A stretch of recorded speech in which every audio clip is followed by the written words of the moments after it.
लोकसभा चुनाव 2024 अपने अंजाम की ओर बढ़ रहा है, खात्मे की ओर बढ़ रहा है, मगर राहुल गांधी अब ई मुद्दे पर बने हुए हैं। दूसरी तरफ भारतीय जनता पार्टी और उनके नेता प्रधानमंत्री नरेंद्र मोदी को भगवान का अवतार बता रहे हैं। हमारे धार्मिक चिन्हों का इस्तेमाल करके कह रहे हैं कि इन्हें प्रसिद्धि प्रधानमंत्री नरेंद्र मोदी की वजह से मिली। अब अमित शाह ये कह रहे हैं कि कोणार्क मंदिर, उड़ीसा का जो कोणार्क मंदिर है, उसे प्रसिद्धि प्रधानमंत्री नरेंद्र मोदी की वजह से मिली। एक के बाद एक ऐसे बयानात सामने आ रहे हैं। प्रधानमंत्री खुद को ईश्वर का दूत बताते हैं। प्रधानमंत्री मुद्दे पर आइए, जमीन पर उतरिए, धरातल पर उतरिए। दोस्तों, पुणे में एक शॉकिंग इंसिडेंट हुआ। एक बिगड़ैल अमीर ज्यादा 17 साल की उसकी उम्र, नाबालिग, उसने अपनी गाड़ी के नीचे 2 इंजीनियर्स को कुचल डाला था। अभी तक प्रधानमंत्री ने इस मुद्दे पर अपना मुंह नहीं खोला। राहुल गांधी मुद्दे पर बने हुए हैं, वो इस मुद्दे को उठा रहे हैं। इंतजार कीजिए दोस्तों, कुछ देर बाद किस तरह से चाहे भाजपा नेता हो, चाहे खुद प्रधानमंत्री, अपने आप को भगवान का अवतार बता रहे हैं, मगर मुद्दे की बात नहीं कर रहे हैं। दोस्तों, राहुल गांधी का ये मार्मिक संदेश सुनिए जो उन्होंने पुणे वाले घटना के बारे में कहा। उन्होंने बताया कि किस तरह से इंसाफ के 2 चेहरे होते हैं, एक गरीबों के लिए और एक धन्ना सेठों और अमीरजादों के लिए। सुनिए राहुल गांधी क्या कह रहे हैं। नमस्कार, मैं Rahul Gandhi. Bus driver, truck driver, Ola, Uber, auto drivers अगर गलती से किसी को मार देते हैं तो 10 साल की जेल में सजा हो जाती है और चाबी उठा के वो फेंक देते हैं।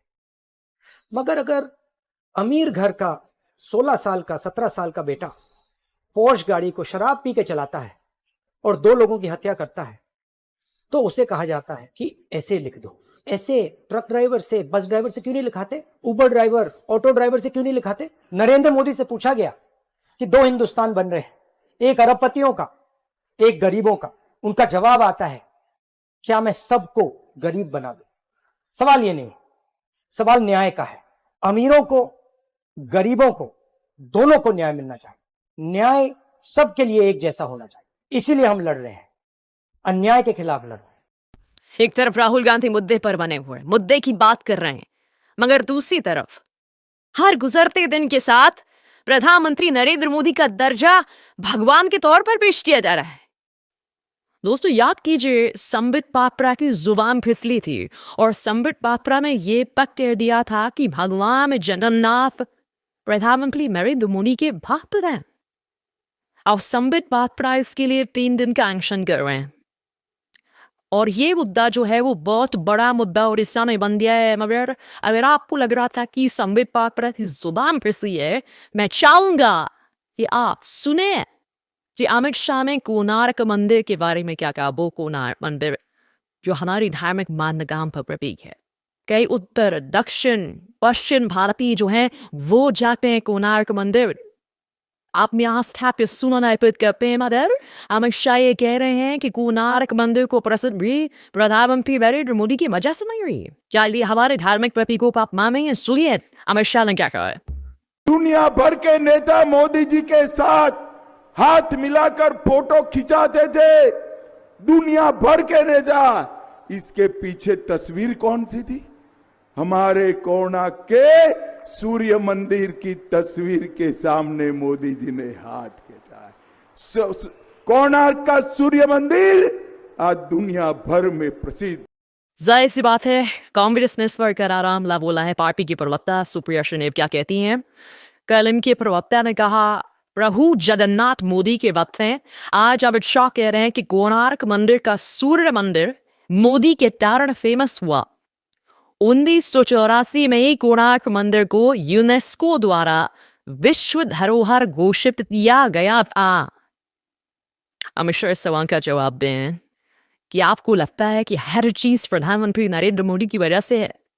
ये नौतरमा जो कि मंडी से चुनाव लड़ रही है, कन्नड़ अदावत, इनके मुताबिक तो देश को आजादी 2014 को मिली थी।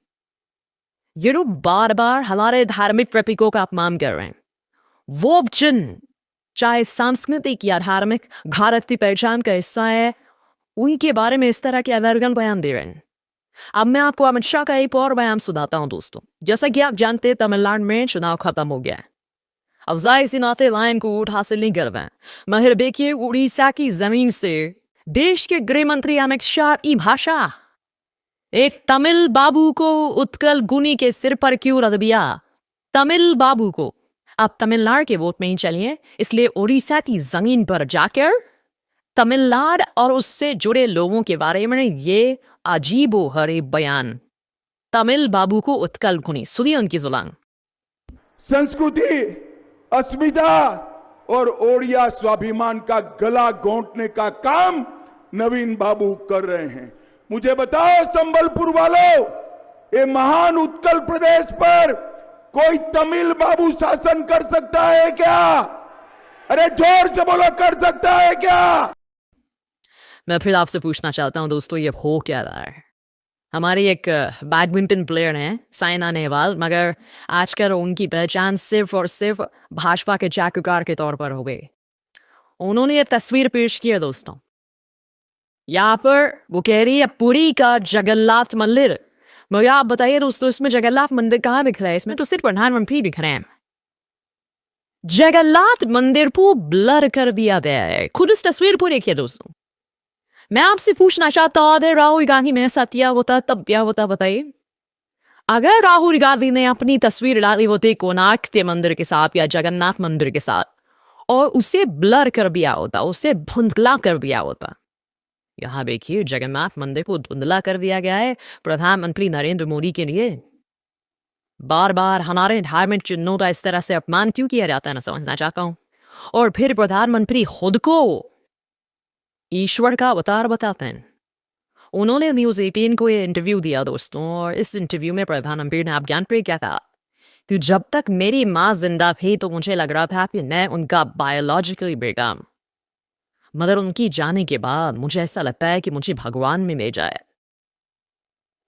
यानी कि प्रधानमंत्री नरेंद्र मोदी खुद को ईश्वर का दूत या खुद को ईश्वर का अवतार बता रहे हैं दोस्तों।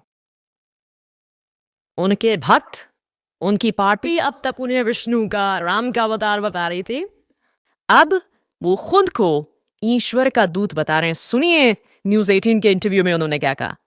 पहले जब तक माँ जिंदा थी मुझे लगता था कि शायद बायोलॉजिकली मुझे जन्म दिया गया है। माँ के जाने के बाद इन सारे अनुभवों को मैं जोड़ करके देखता हूँ तो मैं कन्विंस हो चुका हूँ। गलत हो सकता हूँ, लोग लेफ्टिस्ट लोग तो मेरे धज्जियां उड़ा देंगे, मेरे बाल नोच लेंगे। मैं कन्विंस हो चुका हूँ कि परमात्मा ने मुझे भेजा। मैं आपसे सवाल पूछना चाहता हूं, क्या ये जायज है? क्या ये सही है? कांग्रेस ने इस मुद्दे पर सवाल उठाया है। कांग्रेस कह रही है जब प्रधानमंत्री नरेंद्र मोदी ने खुद को ईश्वर का दूत बताया था तो देश के ज्वलंत मुद्दे पर काउंटर सवाल आखिर क्यों नहीं किया पत्रकार ने? सुनिए कांग्रेस क्या कह रही है। जब मोदी जी ने बताया कि मैं ईश्वर का दूत हूं और मुझ में अंदर दैवीय शक्ति है, तो मुझे लगा कि शायद पत्रकार महोदया इतनी आत्ममुग्ध हो गई ईश्वर का स्वरूप देखकर कि आगे पूछ ही नहीं पाई कि ये जो स्वरूप है आपका, इसके चलते 45 साल में सबसे ज्यादा बेरोजगारी क्यों है? इसके चलते युवाओं के लिए रोजगार क्यों नहीं है? इसके चलते आपने आटा, दही, पढ़ाई, दवाई पर जीएसटी क्यों लगाया है? इसके चलते कमरतोड़ महंगाई क्यों है? 18वीं लोकसभा का चुनाव बेरोजगारी पर, महंगाई पर, बढ़ती हुई गरीबी पर, महिला सुरक्षा पर, किसान की बदहाली पर और मजदूर की मजबूरी पर और हाशिए पर रह रहे पिछड़े, दलित, आदिवासी और गरीब सामान्य वर्ग के लोगों की लड़ाई है। इसके अलावा कोई मुद्दा नहीं है। 5 चरण का मतदान हो गया और यहां पर ईश्वर का स्वरूप, ईश्वर उनके भक्त बताए जाने लगे। इस ईश्वर के स्वरूप ने 21 लाख करोड़ का कर्जा किसानों पर लाद दिया, 205 लाख करोड़ का कर्जा देश पर लाद दिया, महंगाई हर चीज में तिगुनी कर दी। मजाक बनाकर अगर प्रशासन को मजाक बनाकर अगर किसी ने गवर्नेंस को रखा है तो वो मोदी जी ने रखा है। और यही हिटलर करता था। हिटलर ने भी अपना एक प्रचार मंत्री हायर किया था। वो भी रेडियो टीवी पर वैसे ही काबिज रहता था जैसे ये रहते हैं। वहां पर भी इसी तरह का चरण वंदन होता था। असलियत यह है कि जो रंगी पुती छवि थी उसका रंग उतर चुका है पूरी तरह से, और रंग उतरने के बाद आज हाल यह है कि जनता अपने विकास का हिसाब मांग रही है, जनता असलियत बयां कर रही है, जनता खड़े होकर हमारी तरफ कहते हैं चहटा रही है, दौड़ा दौड़ा के सवाल पूछ रही है और सवालों का जवाब नहीं है। तो जब सवालों का जवाब नहीं है तो आप आस्था को पर प्रहार करिएगा। आप हिंदू धर्म के देवी देवताओं पर, हमारे आराध्य इष्टों को इनका भक्त बता दीजिएगा और हम चुप रहेंगे। मेरा अपना मानना है कि ना उपवास से ना माफी से इस देश के और दुनिया के करोड़ों हिंदू जो प्रभु जगन्नाथ में विश्वास करते हैं, जो भगवान राम में विश्वास रखते हैं, जो हम सब के आराध्य हैं, उनकी आस्था पर प्रहार हुआ है और नरेंद्र मोदी को माफी मांगनी चाहिए। यह गुनाह है, यह पाप है और माफी नरेंद्र मोदी को मांगनी चाहिए जो अपने आप को आजकल खुद भगवान का दूत बना। वाकई दोस्तों, इस चुनाव में भाजपा के अगर प्रचार की बात करें तो या तो झूठ का इस्तेमाल करना या फिर नफरती बयानों का इस्तेमाल करना, या इस तरह से हर गुजरते दिन के साथ ये बौखलाहट सामने उभर कर आ रही है। कभी आप कन्हैया कुमार के खिलाफ हिंसा करते हैं, कभी आप कांग्रेस के घोषणा पत्र के बारे में झूठ बोलते हैं, कभी आप देश की मुस्लिम आबादी को घुसपैठिया करार देते हैं। ये सब हो रहा है दोस्तों, तमाम मर्यादाओं का उल्लंघन किया जा रहा है, धर्म के नाम पर खुलकर वोट मांगा जा रहा है।